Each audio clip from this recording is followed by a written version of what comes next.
Donc en fait, c'était la fin de la tolérance, donc rapidement, même pas un mois.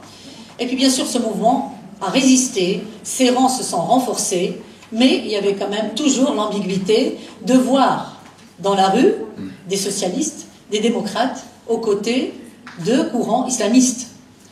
Ils étaient descendus pas pour les mêmes raisons, et nous, dès le premier jour, parce qu'on avait tenu des conférences, etc., on a très bien et clairement démontré que nous, on était pour un projet démocratique, moderne, et qu'on était encadré, d'une part par le fondamentalisme de l'État, et d'autre part par le fondamentalisme de la rue qu'on refusait. Il n'est pas question de changer un despotisme par un autre, c'est la mise en place des bases de la vraie démocratie qui était attendue, et pas autre chose.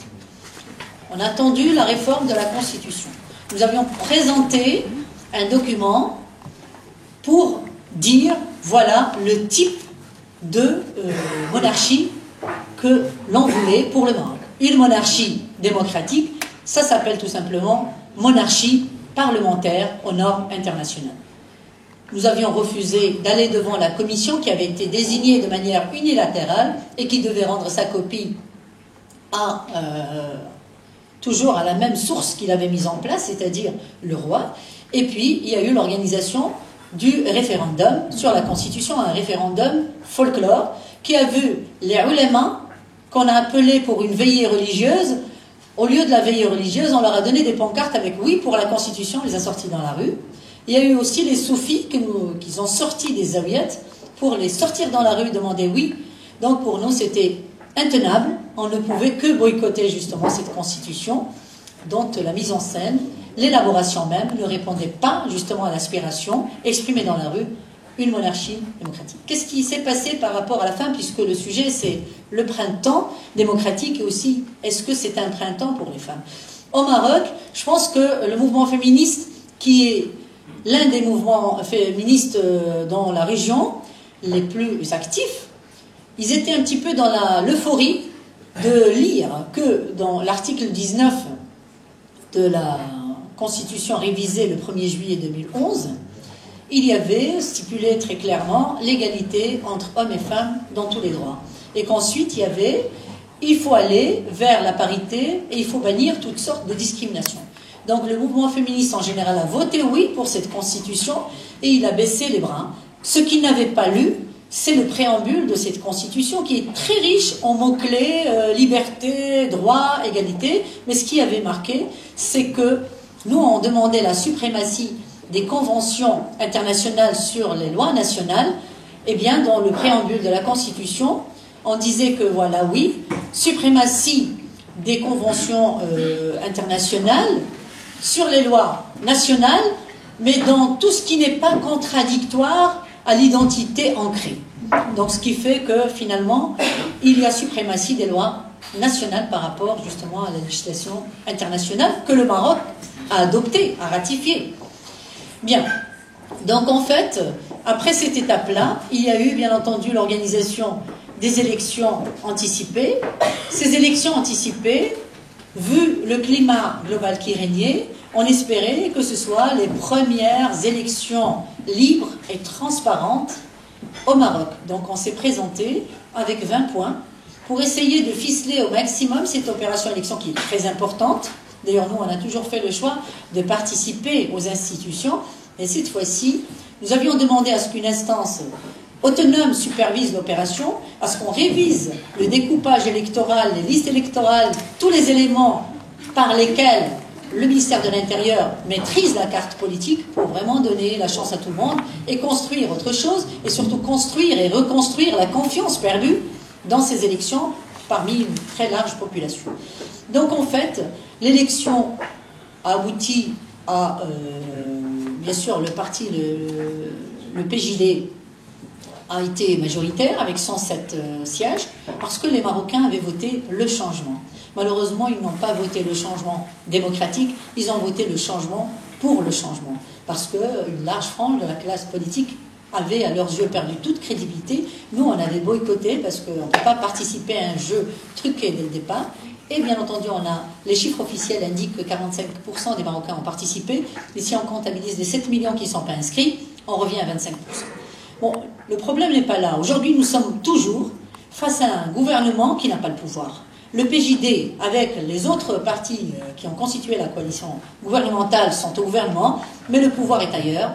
Il est aux mains de ce que nous, on appelle le gouvernement de l'ombre. De toute façon, c'est écrit noir sur blanc dans notre Constitution.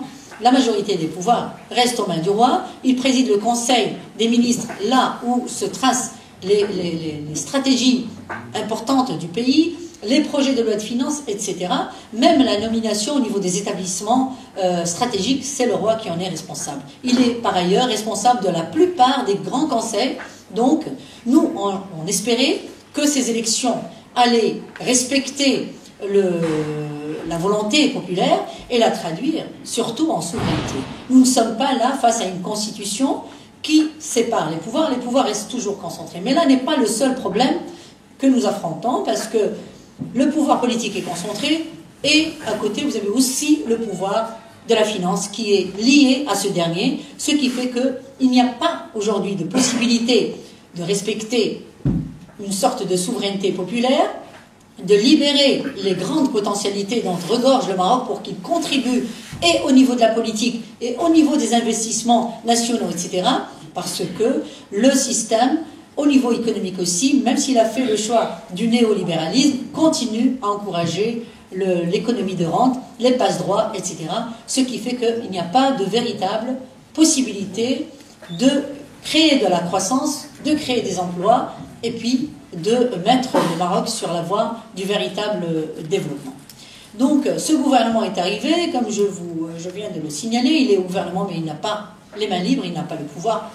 La première des choses par laquelle a commencé ce gouvernement, c'est de désigner une seule femme sur 31 ministres.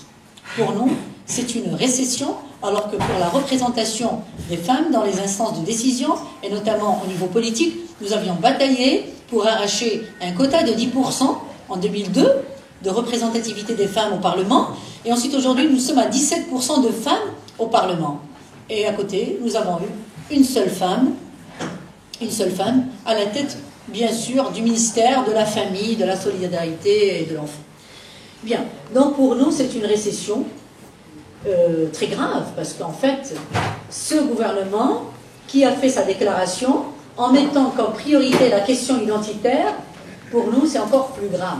Donc la société civile, le mouvement féministe au Maroc s'est mobilisé, il est descendu dans la rue pour dire que nos acquis, nous voulons les préserver, mais non seulement ça, on veut que la marche du progrès vers l'égalité, vers la mise en place d'un État démocratique et moderne, doit continuer. Bien sûr, le combat n'est pas gagné, et bien entendu, il y a des luttes à mener parallèlement pour les droits des femmes, parce qu'au Maroc, on ne peut pas parler de la femme marocaine, on parle des femmes marocaines. Vous avez, avant on opposait la campagne à la ville, aujourd'hui vous avez les femmes dans les campagnes, les femmes dans les villes et les femmes dans les banlieues qui souffrent de toutes sortes de violences.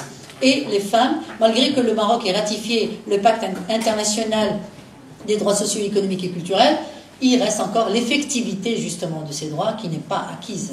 La même chose pour toutes sortes de droits. Nous savons pertinemment que pour construire une société moderne, égalitaire, les principales entrées sont l'école et les médias.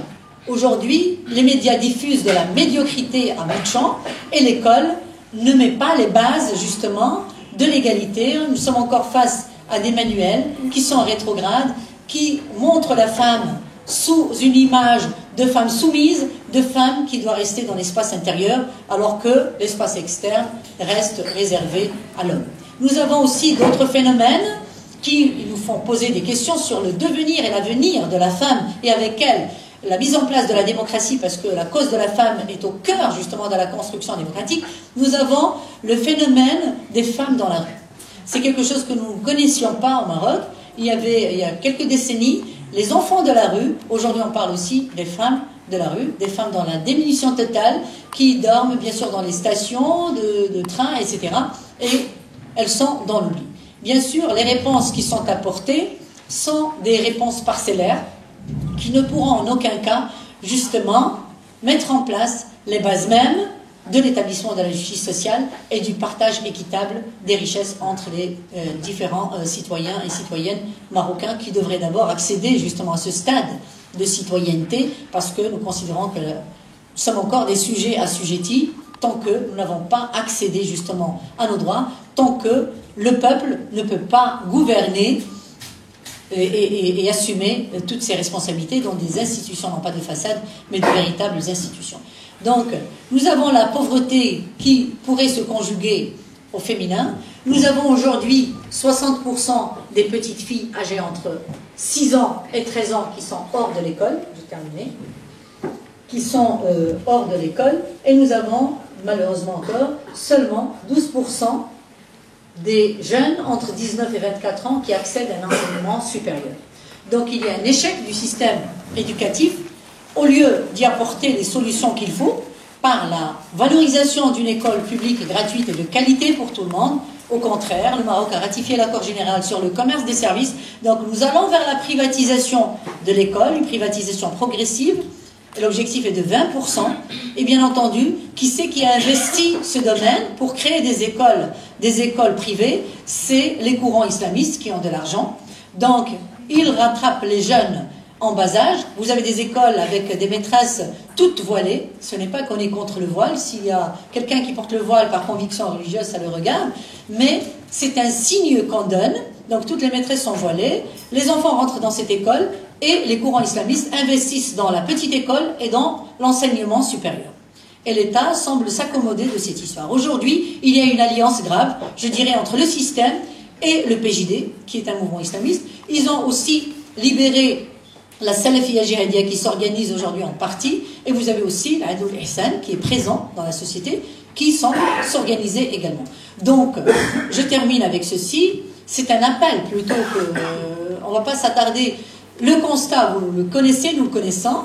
Donc, si aujourd'hui, on veut, parce qu'il y a la possibilité, avec le mouvement du 20 février, avec tous les mouvements de protestation qui existent dans la rue, avec justement les partis démocratiques et de gauche qui existent dans le Maroc, nous avons aussi le devoir aujourd'hui de rassembler toutes les forces, de contribuer à peser et à constituer un véritable contre-pouvoir contre ce tsunami qui a entraîné un conservatisme de plus en plus fort dans notre société et qui risque bien sûr de toucher nos libertés, de toucher les acquis.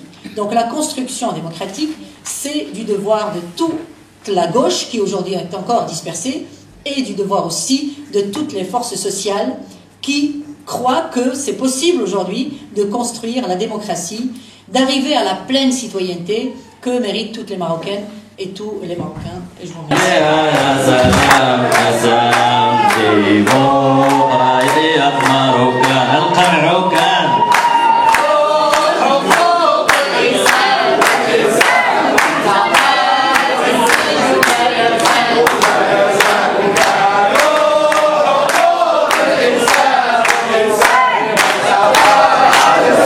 والنساء والرجال